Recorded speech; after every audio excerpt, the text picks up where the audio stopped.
Começa agora o Se Liga Diversidade, um programa produzido pelos cursos técnicos de comunicação da ETE Nelson Barbalho. Eu sou o Joquita Emanuel, do terceiro ano do RTIA. Eu sou a Josi Lemos, do segundo módulo de Rádio, TV e Internet. O Se Liga Diversidade tem a parceria da TV Pernambuco.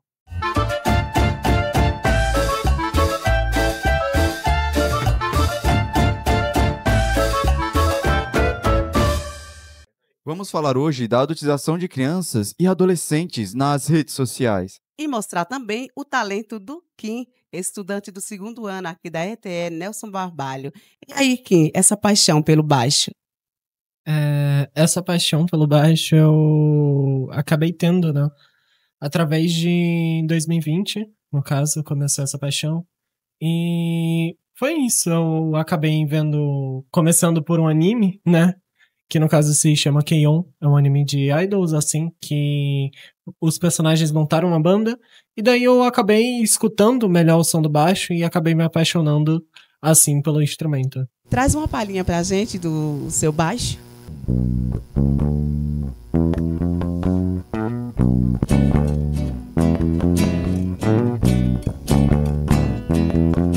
Manuel foi pro céu. Manuel foi pro céu. Dia após dia ouvia sua mãe lhe falar: o mundo é fabuloso, o ser humano é que não é legal. No rádio era um rock, o trem tava lotado. Pensou no seu salário, ficou desanimado. Se eu fosse um político, a vida não seria assim. Manuel foi pro céu. Manuel foi pro céu. Manuel foi pro céu. Manuel foi pro céu. Foi pro céu. Manuel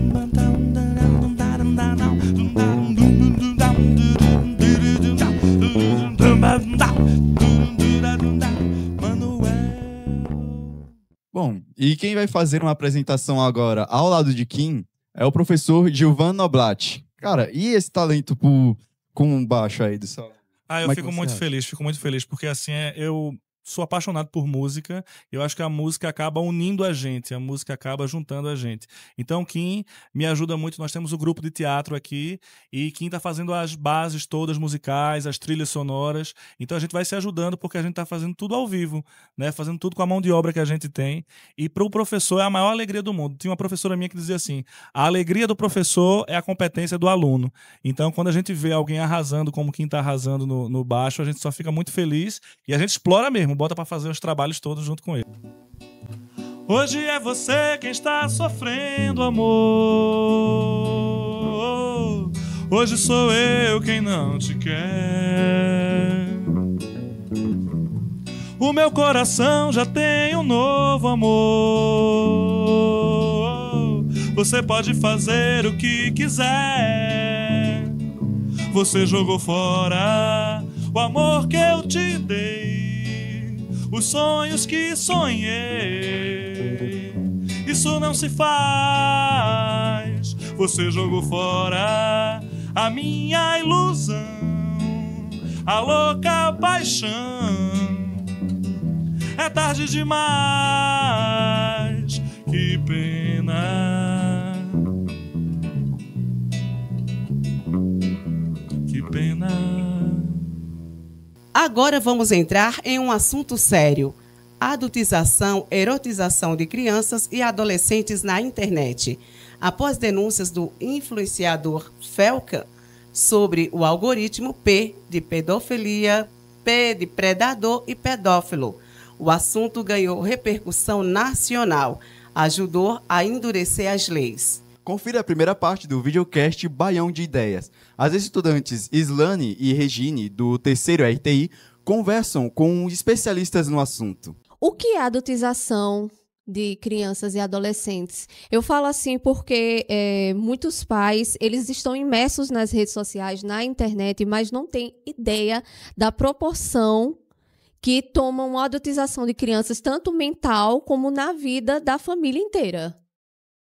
Sim, é uma questão muito complexa que nesse ano de 2025 tomou uma evidência muito grande porque o Felca, ele acabou trazendo vídeos sobre a adotização, mas antes dele já haviam outros movimentos que fomentavam isso, ou seja, traziam à luz essa questão dos abusadores de crianças que se relacionam ali nas redes sociais, buscando fotos de criança, buscando conteúdos pornográficos. Teve também o caso da Ilha de Marajó, que é muito conhecido. Lá o tráfico é extenso.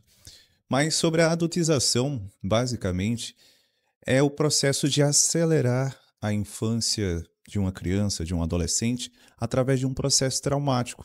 Então, esse processo traumático ele acontece mediante uma força que é feita, uma força de opressão que é feita sobre aquela criança. No caso que o Felca denunciou, digamos assim, foi da Camilinha e do Ítalo. Então, é uma criança que foi vendida quase que como um produto, porque os pais cederam ela por dinheiro, e ela passa a viver dentro de um ambiente que era lesivo. E o que eu falo com lesivo? Um ambiente que fazia mal a ela. Então, ali tinha festas, tinha bebidas, e por ela ter crescido ali desde adolescente, ela foi influenciando outros jovens, ela foi criando uma certa microcultura, ou seja, uma pequena cultura de que a sexualização era um meio de ganhar atenção. E esse é o problema da adotização. É quando o jovem, a criança e o adolescente, ele busca essa atenção, às vezes para suprir carências emocionais, e ele passa a ofertar o corpo dele ou dela, ou seja, o espaço na mídia, o espaço nas músicas, a intenção de ter ali um grupo social, um engajamento no grupo social, e passa a participar dessa violência ativamente, porque não se vê posso até falar abusador, mas não se vê o agressor como uma figura maléfica, mas sim como alguém que participa em conjunto. E foi o caso de Ítalo. Ele foi aí aliciador, de fato, envolvido com o tráfico humano, então está sendo julgado por isso, ele, o esposo dele, enfim. Mas o mais grave dessa situação é o alienamento. E o que é o alienamento? É você basicamente convencer a pessoa, por meio de doutrinação direta ou indireta, de que aquela realidade que ela vive, que ela sofre, não é aquilo. Então, a Camilinha ela defende com unhas e dentes o Ítalo Santos. Por quê? Porque realmente ela cresceu com aquela pessoa. Ela cresceu dentro daquele conjunto de valores. E eu acredito que essa é a maior ferida que a adotização ela traz. Você acha que esse salto assim de adotização foi de uma transição também de gerações de tipo millennium para a geração Z? Porque eu me lembro da minha infância e eu era nas ruas, a minha infância foi nas ruas, brincando. Fui ver a internet na adolescência, a internet. Você acha que essa adotização também deu esse salto conforme a geração e o advento da internet? Assim, eu costumo ter essa perspectiva de a adotização é um fenômeno que sempre existiu porque ela inicia no abuso infantil. Então ela sempre existiu ao longo da exploração sexual. Mas o principal aspecto nos dias de hoje é que a adotização ela tomou uma força maior porque nós estamos num mundo globalizado. Você pega seu telefone e você pode falar com uma pessoa em qualquer parte do mundo. Então existe uma rede de abusadores que estão ali em prontidão para ter conteúdos pornográficos. Existe uma rede que vai se articulando e isso é muito difícil porque existe dinheiro que é movimentado. Tudo que há dinheiro, há incentivo. Então, é um mercado oculto que acontece e que lucra muito com isso, mas falando de adotização em si, ela inicia com um abuso, porque ela é um abuso.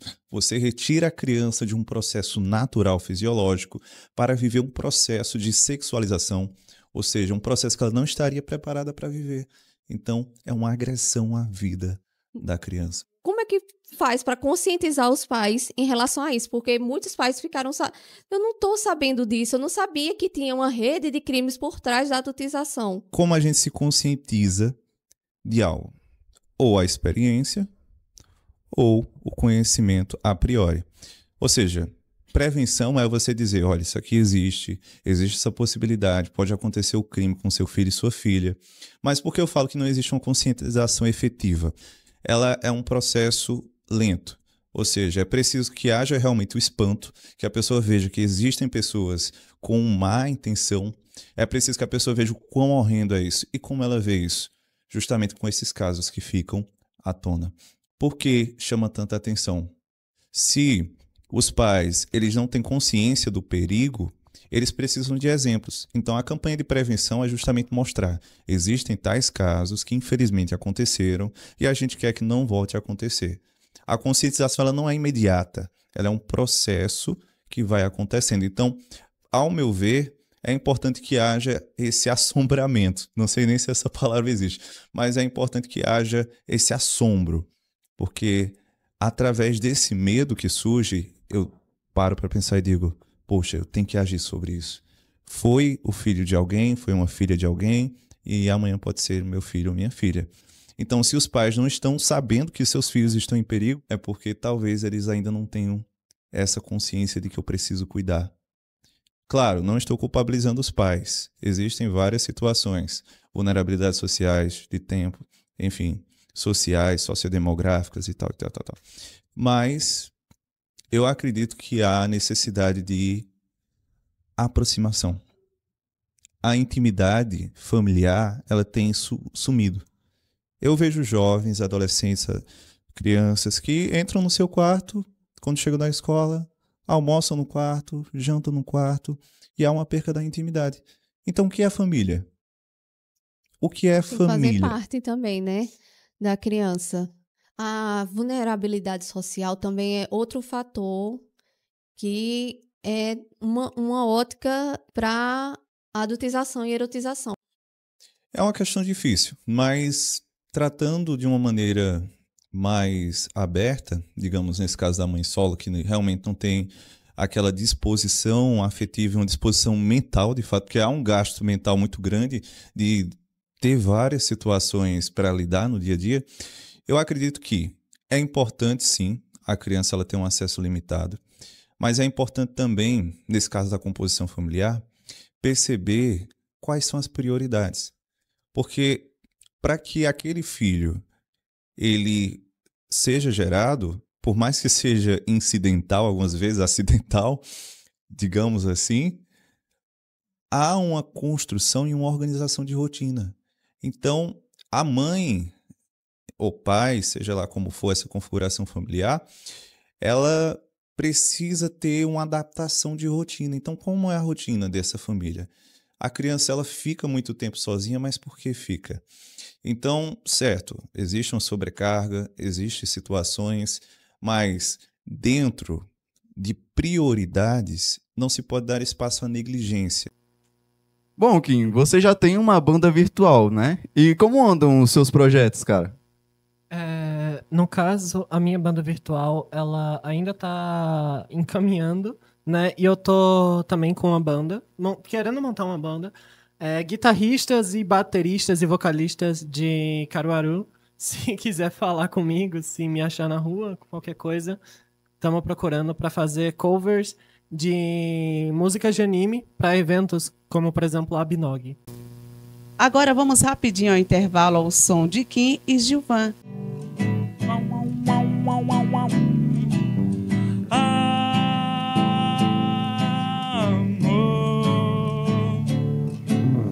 Mina, seus cabelos é da hora, seu corpão violão, meu docinho de coco tá me deixando louco.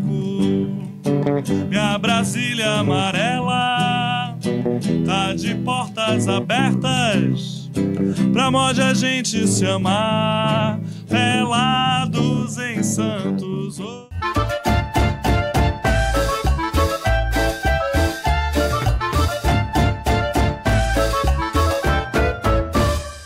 voltamos então com Kim e Juhan para trazer aqui mais um som pra gente, né, tropa?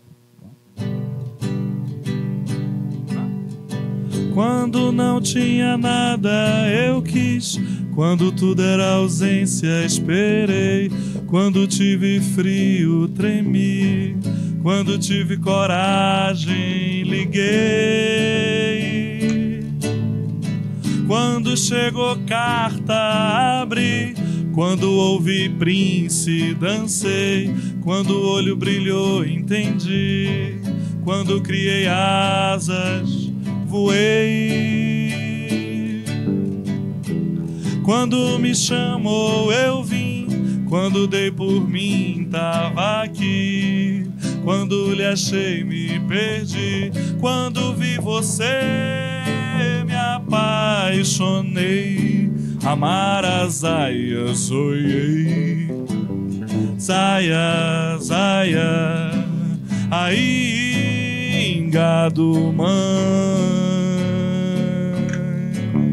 Oh, amar a Zaya, sonhei. Zaya, Zaya, aí, engado, mãe. Quando chegou carta, abri.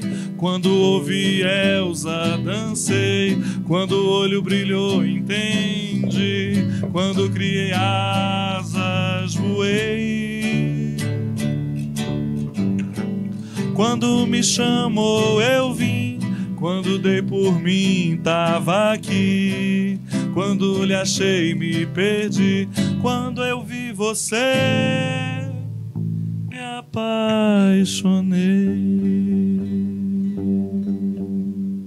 Pronto, gente, isso mostra que nós jovens também temos um bom gosto musical, com uma música de qualidade e com letras, é claro. Vamos ver agora a segunda parte do videocast sobre a exposição de menores de idade nas redes sociais. Nesse trecho, vamos refletir sobre os vícios em telas, que prejudicam a saúde mental. E como combater isso? Camilinha, ela não teve a infância, ela já foi pronta para dançar, meio que presa ao algoritmo do Instagram. Como é que a gente percebe quando a criança ela está com comportamentos que está muito ligada ao celular? Porque ela se tornou uma mini influenciadora, né? Então ela influenciou outras crianças. Como a gente percebe um vício? O vício a gente percebe pela intensidade. Então, se você está em casa com seu filho, sua filha, esposa, se aquela pessoa, ela tira um tempo essencial, seja no caso da criança e do adolescente, ela tira um tempo de brincar e passa a viver para aquilo, ela precisa comer com aquilo, ela precisa dormir, antes de dormir, passar a usar aquilo, ela é adicta. Porque se a dependência, ela vem da necessidade de suprir aquilo. Então, basicamente, o vício é quando eu não consigo deixar de fazer algo e aquele deixar de fazer algo me custa muito fisiologicamente. Então, o nosso cérebro, ele não é feito para o vício, porque afinal, na nossa vida, nos primórdios, era escassez pura. Então, quando você passa a ter uma fonte abundante, você quer beber mais dela. Então, o celular é uma fonte infinita. Eu posso assistir um vídeo, me canso, vou para outra plataforma, vou jogar um joguinho, mas as crianças elas não têm essa capacidade de autonomia. O cérebro dela, o córtex pré-frontal, o dorso lateral, todas as áreas, o hipocampo também, áreas da memória, áreas de propriocepção, tudo isso ainda não foi desenvolvido. Então você joga uma bomba assim, ó, pum, dentro do cérebro dela e ela vai se viciando, ela vai se enredando, aquilo vai trazendo implicações fisiológicas. Então, quer saber se seu filho ou filha está viciado? Tira o celular dele. Tem crianças até que ficam agressivas, né? Sim, eu trabalho com crianças autistas dentro do espectro do TEA e você tira o celular da criança, ela tem uma crise, mas às vezes nem é relacionado também ao autismo, que o autismo tem suas crises por conta da superestimulação, mas as crianças em si, elas têm um baixo limiar de frustração, ou seja, elas não aguentam a frustração. Então, se você retira algo que é tipo uma barra de ouro para ela, ela vai ficar super estressada. Então, quer saber se seu filho ou filha está estressado? Tire um celular um dia dela. Aí você vai notar a dependência. E como tratar essa dependência? Você precisa retirar, mas retirar trazendo um complemento. O que é complemento? Pega um Bob Goods, pega algo que seja útil de fato, vá brincar, vá passear com a criança, mas possibilite um complemento. Porque o que eu vejo alguns pais fazerem é retira, não vai mexer, tentar horário e tal, mas não dá um complemento. Não olha na cara da criança, não senta para assistir um filme, um anime, seja lá o que for com a criança. Então os pais, mães, enfim, o que eu vejo na minha realidade diária é que eles ficam alheios ao mundo do filho. É como se o filho fosse um alienígena que está ali pairando na casa, está ali participando do convívio familiar e que precisa de suas necessidades atendidas, mas eu não quero me envolver naquele mundo, daquele ser estrangeiro que está ali. E não deve ser assim. O pai e a mãe, eles precisam participar em comum ideia. Porque um dia você foi adolescente, um dia você foi criança, custa você sentar e assistir um anime que às vezes é chato para você, custa você sentar e assistir o que a criança gosta também, participar do mundo lúdico dela. Principalmente dorama, que a galera enche muito... As crianças adoram, né? O pessoal fala muito mal. Mas, enfim, é você se permitir um encontro. Então, você acredita que dessa forma que os pais deixam os filhos um pouco só, acaba influenciando também com a questão da adultização, por eles estarem mais tempo, no caso, na internet, no celular. Façamos o paradigma radical, mas que vai ficar muito claro. A África, na savana, é um local muito perigoso, porque afinal existem leões, existem hienas, tudo mais. Deixe uma criança solta na savana. Por mais que ela esteja dentro de uma reserva, um local que é protegido, mesmo que ela esteja numa cabaninha, os agressores estão ali fora, que são os leões. Mesma coisa é o celular. O celular é uma savana. Então você deixa a criança com um livre acesso para fazer o que ela quer. Ela vai filtrar o que é bom, vai filtrar o que é ruim. Mas é como diz uma música do Racionais que eu gosto muito. Enquanto a 10, 11 é na maldade. Então eu acredito que a gente sempre tem que trabalhar no ponto da prevenção. E o que é prevenção? Justamente limitar no começo. Se a criança é muito nova, não dê celular para uma criança de 7, 8 anos. Dê quando ela tiver uns 13, 14, porque ela precisa ter uma socialização. Mas crianças com 4, 5 anos, elas não têm capacidade de receber toda aquela carga de estímulos. Então, tomem muito cuidado também com os desenhos que a criança assiste, com os animes que a criança assiste. Porque muitas vezes os desenhos incentivam o que nós psicólogos chamamos de comportamentos disruptivos, que são aqueles comportamentos reativos, aqueles comportamentos mais agressivos. Monitoramento das redes sociais, tem vários aplicativos de streaming que já estão dando essa possibilidade dos pais monitorarem, tiram a tela dos filhos, mas eles ficam com a tela. Ou seja, a criança fica lá, eu vou falar com quem? Eu vou brincar com quem? Ou seja, é meio que uma educação tanto da criança quanto dos pais também em relação a isso, a tela, né? Sim, eu costumo sempre falar no contexto de terapia que a gente precisa ser um pouco amargo às vezes. E eu digo que se você quer trazer algo de bom para os seus filhos, seja qualquer contexto, se você quer trazer algo de bom para outra pessoa, você primeiro tem que ser exemplo. Pois palavras passam, mas a atitude ela arrasta. Então, se teu filho, ele vê, filho ou filha, vê que você se exercita, vê que você tem uma disciplina, vê que você faz uma leitura, ele vai dizer, poxa, isso vale a pena em algum momento. Mesmo que eu deteste a leitura, às vezes eu vou só dar uma brechadinha no livro e vou ver que aquilo talvez seja legal. Então, tenta sair um pouco desse mundo. Mas em casos de que já aconteceram a adultização, quais caminhos terapêuticos você direcionaria para ressignificar essa experiência? Em primeiro momento, que haja uma rede de apoio social, então que seja levado aos aparelhos públicos, né, o CREAS, o acompanhamento com o conselho tutelar, isso é importante, mas também é importante que haja o acompanhamento psicológico. Infelizmente, aqui no Brasil, o acompanhamento psicológico sofre muitos estigmas, né? Então as pessoas ainda têm muito receio com nós psicólogos. Eu escuto, vez ou outra, alguém dizer, psicólogo é pra doido, não sei o quê, vocês querem comer nosso dinheiro, isso não importa. Mas, né, é importante que haja essa intervenção, essa possibilidade de acolhimento. Então a mãe, o pai que está ali em casa, às vezes assistindo, de relance, fazendo alguma coisa, escuta isso e para pensar. Quando o pai, uma mãe, um filho chega assim, senta na beira da cama e fica olhando olhos nos olhos e diz: filho, filha, estou aqui. Isso sim é uma conscientização efetiva. Kim, você deu um show aqui numa formatura na ETE Nelson Barbalho, né? Quais são os seus canais assim pra te achar, cara? No caso, eu toquei aqui com a banda Os Bonecos de Barro, né? E no momento eu não tenho um canal assim do YouTube, sabe? Eu posto só alguns covers assim numa conta, no caso, mais escondida, sabe? Pelo TikTok e tal. Eu quero agradecer a você, Kim, a você, Gilvan, por esse som massa aqui. Obrigado, professor Cacá, professor Nicolas, o pessoal que está produzindo o programa. É sempre bom estar junto dos alunos, pessoas que a gente gosta, que a gente ama, que moram no coração da gente, e a gente poder fazer esse momento junto e imortalizar aqui no programa de vocês. O programa Se Liga Diversidade está terminando. Obrigada a você que ficou conosco, que nos assistiu, e até a próxima. Então, até a próxima terça-feira, rapaziada, às 14 horas, hein? E vamos encerrar aqui com estilo, com uma música com Gilvan e Kim, tá?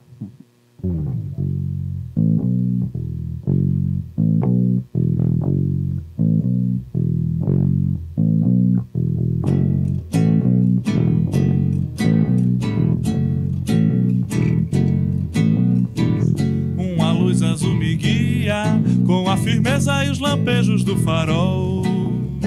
E os recifes lá de cima me avisam dos perigos de chegar. Angra dos Reis e Ipanema, Iracema e Itamaracá. Porto Seguro, São Vicente, braços abertos sempre a esperar. Pois bem, cheguei, quero ficar bem à vontade. Na verdade eu sou assim, descobridor dos 7 mares, navegar eu quero. Uma lua me ilumina com a clareza e o brilho do cristal. Transando as cores dessa vida, vou colorindo a alegria de chegar. Boa viagem Ubatuba, pro Marilema e Guarujá.